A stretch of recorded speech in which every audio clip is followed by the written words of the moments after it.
অভিযোগ থেকে বেকসুর খালাস প্রদান।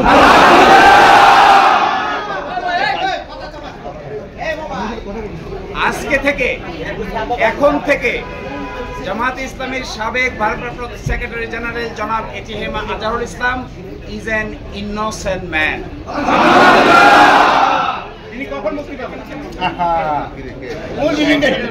এই রায়ের মাধ্যমে আমরা মনে করি সত্য জয়ী হয়েছে, মিথ্যা পরাজিত হয়েছে। Truth prevailed and falsehood defeated. জামাতের এবং বিএনপির 6 জন শীর্ষস্থানীয় নেতৃবৃন্দকে মৃত্যুদণ্ড কার্যকর করা হয়েছে। 5 জন, অন্ততপক্ষে 5 জন জেলেই কারাবরণ করেছেন, জেলেই মৃত্যুবরণ করেছেন। দুনিয়ার ইতিহাসে এটা নজিরবিহীন নির্যাতনের শামিল। জনাব এটিএম আজহারুল ইসলাম সাহেব সৌভাগ্যবান, তিনি ন্যায় বিচার পেয়েছেন, আল্লাহ তাআলা তাকে বাঁচিয়ে রেখেছিলেন। আমরা এটাও মনে করি এই রায়ের মাধ্যমে সিন্ডিকেটেড ইনজাস্টিসের অবসান হয়েছে।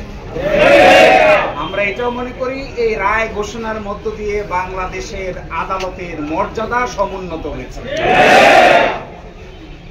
এবং আদালত 4টি অবজারভেশন দিয়েছেন।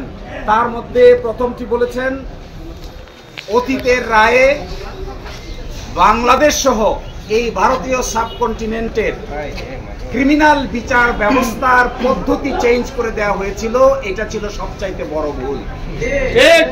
আরো বলেছেন, আদালতের সামনে উপস্থাপিত সাক্ষ্য প্রমাণ অ্যাসেসমেন্ট করা ছাড়াই জনাব এটিএম আজহারুল ইসলাম সাহেবকে ফাঁসি দেওয়া হয়েছিল। এবং আরেকটি ইম্পর্টেন্ট কথা বলেছেন যে পৃথিবীর ইতিহাসে এটি একটি ট্র্যাভেস্টি অফ ট্রুথ, অর্থাৎ বিচারের নামে অবিচার। আরো বলেছেন, যে সমস্ত তথ্য প্রমাণ আদালতে হাজির করা হয়েছিল, অতীতের আপিল বিভাগ তা সঠিকভাবে বিবেচনা করতে ব্যর্থ হয়েছে।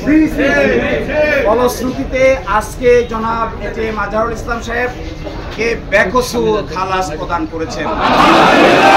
বাংলাদেশের ইতিহাসে নয়, পৃথিবীর ইতিহাসে এটি একটি নজিরবিহীন ঘটনা হয়ে থাকবে। এর এই মাধ্যমে আমরা মনে করি ন্যায় বিচার প্রতিষ্ঠিত হয়েছে, সত্য বিজয়ী হয়েছে, মিথ্যা পরাভূত হয়েছে।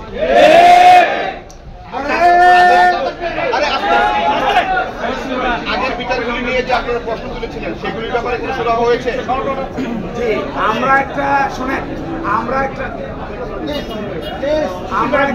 আমরা একটা শর্ট অর্ডার চেয়েছি, অ্যাডভান্স অর্ডার চেয়েছি। এই অ্যাডভান্স অর্ডারটার আদালত মঞ্জুর করেছেন। আদালত বলেছেন আমরা চেষ্টা করব আজকেই যেন, এবং আজকে এবং কালকের মধ্যে যেন এই শর্ট অর্ডারটা প্রসেস হয়ে জনাব এটিএম আজহারুল ইসলাম সাহেব মুক্তি পেতে পারেন। এই জন্য সকল আইনি ব্যবস্থা আমরা গ্রহণ করি। আর আরেকটা প্রেস কনফারেন্স আছে 11:30টায়। বাংলাদেশ জামায়াত ইসলামীর পক্ষ থেকে ডিপ্লোমা ইঞ্জিনিয়ার্সে এই প্রেস কনফারেন্সে আপনাদের সকলকেই স্বনির্বন্ধভাবে দাওয়াত দেওয়া হয়েছে। আর এই রায়ের প্রাথমিক প্রতিক্রিয়া হিসেবে বাংলাদেশ জামায়াত ইসলামের নায়েবে আমির ডক্টর সৈয়দ আব্দুল্লাহ মোহাম্মদ তাহের আপনাদের সামনে আরো দুটি কথা বলবেন। আপনি একটা প্রশ্নের উত্তর দিয়ে যান। একটা প্রশ্ন